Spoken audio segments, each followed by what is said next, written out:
প্রেম কি মানুষকে সত্যি অন্ধ করে দেয়? সেই অন্ধত্ব কি মানুষকে এমন ভয়ঙ্কর কোন অপরাধে জড়িয়ে ফেলতে পারে যা পুরো পৃথিবীকে স্তব্ধ করে দেয়? আজ আমরা কথা বলবো মায়রা হিন্দোল এবং ইয়ান ব্রেডির সেই ভয়াবহ সিরিজ কিলিং নিয়ে, যা ইতিহাসে মার্ডার অফ দ্য সেঞ্চুরি নামে পরিচিত। কিন্তু প্রশ্ন হচ্ছে, কেন এবং কিভাবে একটা সাধারণ মেয়ে তার প্রেমিকের হাত ধরে এমন ভয়াবহ একটা অপরাধের পথে পা বাড়িয়েছিল? আপনি এই গল্পে এমন কিছু তথ্য জানতে চলেছেন যা শোনার পরে হয়তো আপনার গা শিউরে উঠবে। আমাদের চ্যানেলে আপনি নতুন হলে সাবস্ক্রাইব করুন। চলুন শুরু করি আজকের ভয়ঙ্কর গল্পের যাত্রা। মায়রা হিন্দোলির গল্প শুরু হয় 1942 সালের 23 জুলাই ম্যানচেস্টারের একটা ছোট্ট সাধারণ পরিবারে। তার বাবা ছিল কঠোর এবং রাগী স্বভাবের একজন মানুষ, যিনি প্রায়শই শারীরিক শাস্তি দিয়ে মায়রাকে শাসন করতেন। এই পরিবেশে বড় হওয়া মায়রার মধ্যে ধীরে ধীরে গড়ে উঠছিল এক ধরনের ভয় এবং অসম্ভব রাগ। তবে তার মায়ের ভালোবাসা ছিল তার একমাত্র আশ্রয়। এভাবে আস্তে আস্তে অবহেলার মধ্যে মায়রা বড় হতে থাকে, কিন্তু সে তার জীবনের কোনো কারণ খুঁজে পাচ্ছিল না। সে তার জীবন নিয়ে ছিল প্রচন্ড হতাশ। হঠাৎ 1961 সালে একদিন মায়রা প্রথমবারের মতো ইয়ান ব্রেডির সাথে পরিচিত হন। ম্যানচেস্টারের একটা অফিসে কাজ করার সময় ইয়ান ছিলেন তার সহকর্মী। ইয়ান ব্রেডির ব্যক্তিত্ব ছিল খুবই রহস্যময়। তার ঠান্ডা চোখ এবং বুদ্ধিদীপ্ত কথাবার্তা মায়রাকে মুগ্ধ করে। ইয়ান ছিলেন একেবারে আলাদা। তিনি বইপ্রেমী এবং জীবনের সাধারণ নিয়ম কানুনের সম্পূর্ণ বিপরীত একজন মানুষ। ধীরে ধীরে মায়রা ইয়ানের কথাবার্তার প্রতি এতটাই মুগ্ধ হয়ে পড়েন যে তিনি নৈতিকতা এবং মূল্যবোধ ভুলে যেতে শুরু করেন। এই সম্পর্ক মায়রাকে এমন এক জগতে নিয়ে যায় যেখানে নৈতিকতার কোনো স্থান ছিল না। কিন্তু প্রশ্ন হচ্ছে, একজন মানুষ কিভাবে ভালোবাসায় টানে নিজের মানবিকতাকে বিসর্জন দিয়ে এত নিচে নামতে পারেন? আর কিভাবেই বা মায়রা হিন্দোলি একজন সাধারণ নারী থেকে হয়ে উঠেছিলেন ব্রিটেনের সবচেয়ে ঘৃণিত নারী? মায়রা হিন্দোলি এবং ইয়ান ব্রেডি মিলে এমন এক হত্যাযজ্ঞ চালিয়েছিল যা মানুষকে আজও শিউরে তোলে। তাদের টার্গেট ছিল নিষ্পাপ শিশু এবং কিশোর কিশোরীরা, যাদের তারা নৃশংসভাবে হত্যা করত।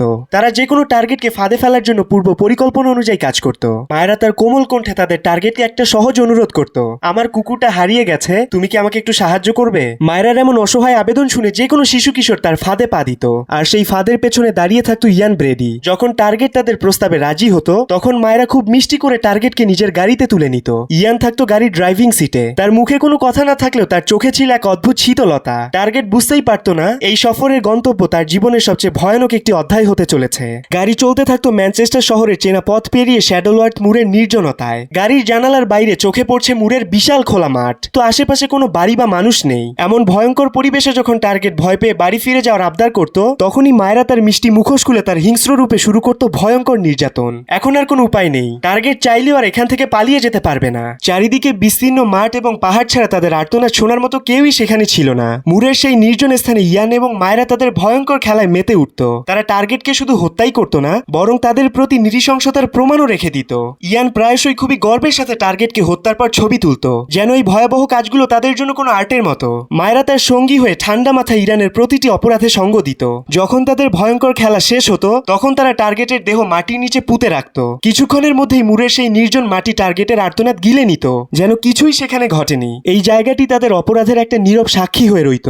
তবে 1965 সালে তাদের অপরাধ জগতে ঘটে এক চমকপ্রদ ঘটনা। ইয়ান তার এক আত্মীয়কে হাসি তামাশা করতে করতে একটা ছবি দেখিয়েছিলেন যেখানে তার অপরাধের প্রমাণ ছিল।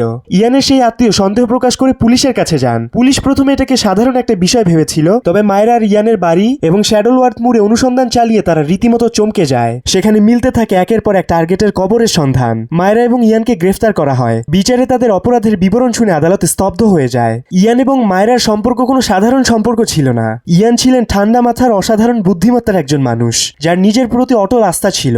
অন্যদিকে মায়রা ছিলেন একজন সহজ সরল নারী, যিনি কঠিন শৈশব কাটিয়ে নিজের জীবনে ভালোবাসা এবং নিরাপত্তা খুঁজছিলেন। ইয়ান জীবনকে গভীরভাবে বোঝেন এবং সাধারণ মানুষের চেয়ে তিনি অনেক উঁচুতে অবস্থান করেন। মায়রা তার এই বুদ্ধিদীপ্ত এবং শক্তিশালী ব্যক্তিত্বের প্রতি খুবই আকৃষ্ট হন, কিন্তু এই আকর্ষণই হয়ে ওঠে মায়রার ধ্বংসের মূল কারণ। ইয়ানের প্রভাব তাকে ধীরে ধীরে নৈতিকতা এবং মানবিকতার সীমানা থেকে অনেক দূরে সরিয়ে নিয়ে যায়। ইয়ান মায়রাকে বোঝাতে সক্ষম হয় তারা যা করছে এটা কোনো অপরাধ না, এটা এক ধরনের আর্ট বা শিল্প, এবং তারা সমাজের অসাধারণ মানুষ। সমাজের সাধারণ নিয়ম তাদের জন্য নয়। এই মানসিক নিয়ন্ত্রণের কারণে মায়রা এই ভয়াবহ অপরাধগুলো করতে বাধ্য হয়।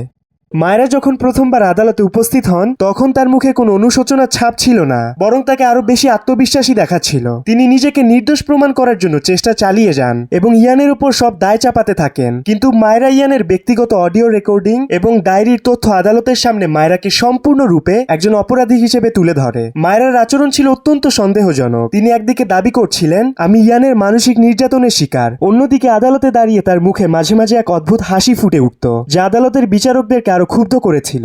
আদালত মায়েরা এবং ইয়ানকে তাদের অপরাধের জন্য দোষী সাব্যস্ত করে। ইয়ানকে আজীবন কারাদণ্ড দেয়া হয় কোনো প্যারোলের সুযোগ ছাড়াই। মায়েরাকেও আজীবন কারাদণ্ড দেয়া হয়, কিন্তু তিনি প্যারোলের জন্য আবেদন করার সুযোগ পাবেন। প্যারোল বলতে একজন বন্দী নির্দিষ্ট কিছু শর্তে সাময়িকভাবে মুক্ত হতে পারবেন। এত ভয়ঙ্কর রায় শোনার পরেও মায়েরা আদালতে চুপচাপ বসে থাকেন। তার চোখে কোনো অনুশোচনার চিহ্ন ছিল না। জেলখানায় বন্দী হওয়ার পর মায়েরা নিজেকে নির্দোষ প্রমাণের চেষ্টা চালিয়ে যান। ইয়ানি তাকে মানসিকভাবে নিয়ন্ত্রণ করেছিল এবং তার এই অপরাধে জড়ানোর ইচ্ছা ছিল না। তিনি নিজেকে এমন একজন ব্যক্তি হিসেবে তুলে ধরতে চেয়েছিলেন যিনি পরিস্থিতির শিকার হয়েছেন, কিন্তু সমাজের মানুষ তার এই দাবিকে বিশ্বাস করতে পারেনি।